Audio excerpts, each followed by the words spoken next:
أفحسبتم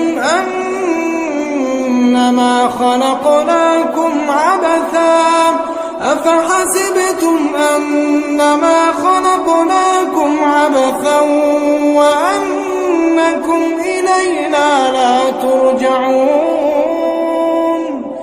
فتعالى الله الملك الحق لا إله إلا هو رب العرش الكريم.